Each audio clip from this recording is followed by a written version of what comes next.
आज जो वर्तमान में पार्लियामेंट चल रही है, उस पार्लियामेंट में हम ऑलरेडी 400 हैं, करीब हम 360 एनडीए हैं, और हमें आंध्र मदद करता रहा, हमें उड़ीसा मदद करता रहा, हमें नॉर्थ ईस्ट मदद करता रहा, और 5 साल मदद की है। ये नंबर 400 हो ही जाता है। तो 400 होता है, तो इस चुनाव में 400 पार करने का लक्ष्य कोई तय नहीं करेगा क्या? अगर मैं 400 पर हूं, तो मैं मेरे कार्यकर्ता को मोटिवेट करने के लिए 400 पार की बात नहीं करूंगा क्या? और ये जनता से आया जी। दरअसल ये विषय जनता से आया।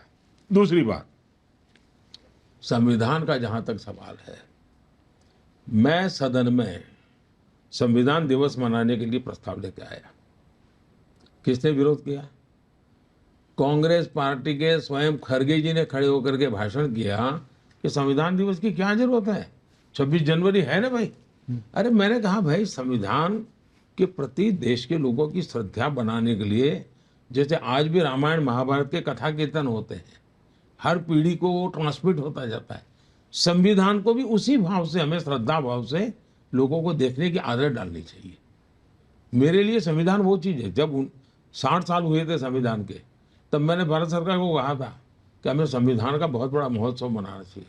भारत सरकार ने कुछ किया नहीं। मैंने मेरे गुजरात में संविधान के 60 साल के निमित्त बहुत बड़ा अभियान चलाया था, और इतना ही नहीं, मैंने संविधान ये ग्रंथ को हाथी के ऊपर सजाया था, और मैं खुद हाथी के पैरों के पास पैदल चलता था। क्यों? सामान्य मानवी को मुख्यमंत्री से भी बड़ा संविधान होता है, ये संस्कार करने थे मुझे। तो संविधान के प्रति मेरा समर्पण ये है। मैं पार्लियामेंट में गया तो संसद को मैंने माथा टेका था। मैं 19 में जब प्रधानमंत्री पद के लिए मेरी पार्टी ने मुझे नेता चुना, तो मैंने पहले मेरा सर संविधान के सामने झुकाया था, तब जाके मैंने पद का ग्रहण करता हुआ भाषण किया था। तो एक तो ये मेरा पक्ष हो गया।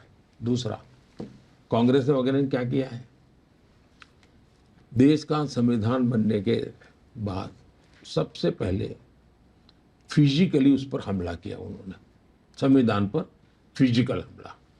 संविधान का जो शारीरिक रचना थी, नंदलाल बोस के चित्रों के साथ, और वो चित्र नहीं थे जी, उसमें एक मैसेज था कि हजारों साल की संस्कृति का एक नई कड़ी हमारा संविधान है, और इसलिए उन्होंने हजारों साली सांस्कृतिक घटनाओं को जोड़ते हुए पेंटिंग बनाए थे। बहुत सोच विचार करके संविधान की बॉडी बनाई गई थी। मैं आत्मा की बात बाद में करता हूँ, मैं बॉडी की बात करता हूँ।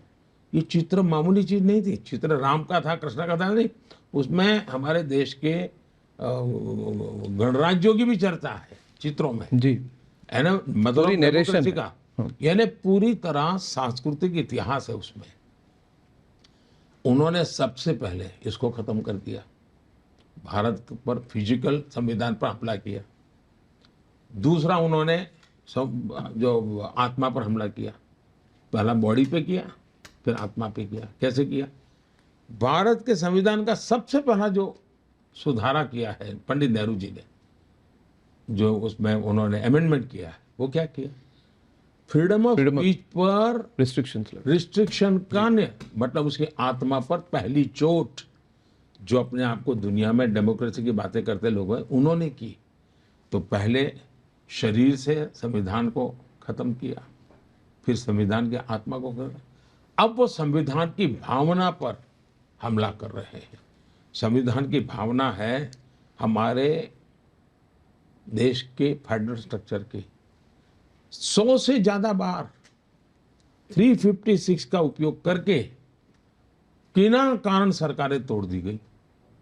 उस संविधान की भावना पर कुठाराघात था। फिर इमरजेंसी लाए, उन्होंने संविधान को पूरी तरह यानी एक वेस्ट पेपर बॉक्स में डाल दिया, ये हाल कर दिया। यानी सामान्य मानवी के लिए अब ये फिर से संविधान समाप्त करने का खेल खेल रहे हैं माइनॉरिटी का।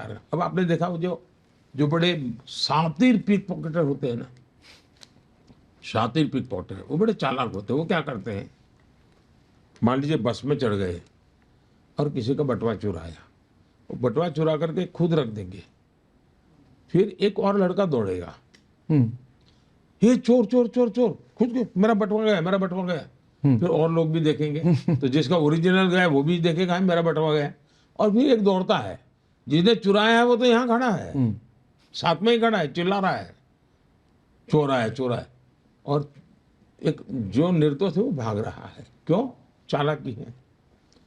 इन लोगों ने, मैं इनको पिक पॉकेटर नहीं कह रहा हूं, ऐसे छोटे शब्द किसी के लिए मैं उपयोग नहीं करता हूं, लेकिन मैं उदाहरण इसलिए समझाता हूं कि वो अपना खेल खेलने के लिए उन्होंने चिल्लाना शुरू कर दिया, मोदी संविधान बदलेगा, मोदी संविधान बदलेगा, मोदी संविधान बदलेगा, जो कहीं है ही नहीं। न हम कभी बोले हैं, न हमने कभी सोचा, इतना ही नहीं, हम तो संविधान को इसके लेटर एंड स्पिरिट में जन जन तक पहुंचाना चाहते हैं। इन्होंने ये माइनॉरिटी के नाम का खेल खेलने के लिए खुद होकर के संविधान बदलना चाहते हैं, इसलिए ये चिल्लाहट शुरू की है।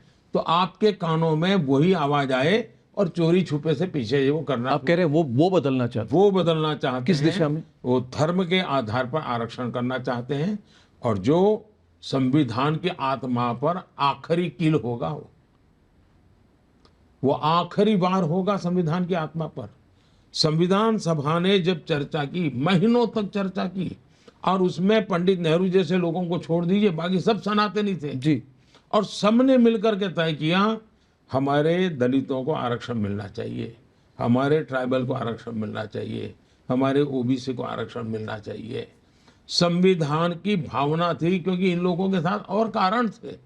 जबकि विचार हुआ, गंभीरता से हुआ, धर्म के आधार पर आरक्षण हमारे देश में नहीं दे सकते। धर्म के आधार पर देश बन चुका था एक जी। अब हमें यहाँ देश में धर्म के आधार पर चलने की जरूरत नहीं है, हमें ट्रू सेंस में सेक्युलर होकर चलना चाहिए। ये सेक्युलरिज्म पर भी वार कर रहे हैं। जब धर्म के आधार पर आप आरक्षण कर रहे हो, तब सेक्युलरिज्म पर वार कर रहे हो, और इसलिए देश चिंतित है। नहीं, आपने बहुत बड़ी बात कही, that reservations on the basis of religion will be the last nail in the coffin of the constitution. प्रधानमंत्री जी, आपकी इकोनॉमिक एडवाइजरी काउंसिल ने एक रिपोर्ट दी है, मुझे बहुत इंटरेस्टिंग लगी, जिसके कहा गया कि पूरे दक्षिण एशिया में सबसे ज्यादा मेजॉरिटी के पॉपुलेशन कम हुई है भारत में 7.8% से, यानी कि हर दशक में 1% हिंदू पॉपुलेशन कम हुई है, मगर कोई मेजॉरिटी इन डेंजर की बात नहीं करता। ये आप उससे जुड़ा हुआ सवाल, ये मुस्लिम्स इन डेंजर और माइनॉरिटीज इन डेंजर की बात कही जाती है, और मैं आपसे सीधा सवाल करना चाहता हूं कि ये आपके छवि पर अटैक करने की कोशिश है? Is it to target Narendra Modi, और is it at a national international level also to affect our relationship with Gulf countries? क्योंकि आपने जिस तरह से एक ऐतिहासिक कदम उठाई है, मिडिल ईस्ट के नेशन के साथ जो नया संपर्क बनाया, क्या उस पर अटैक है या आप पर पर्सनल अटैक है? पहली बात है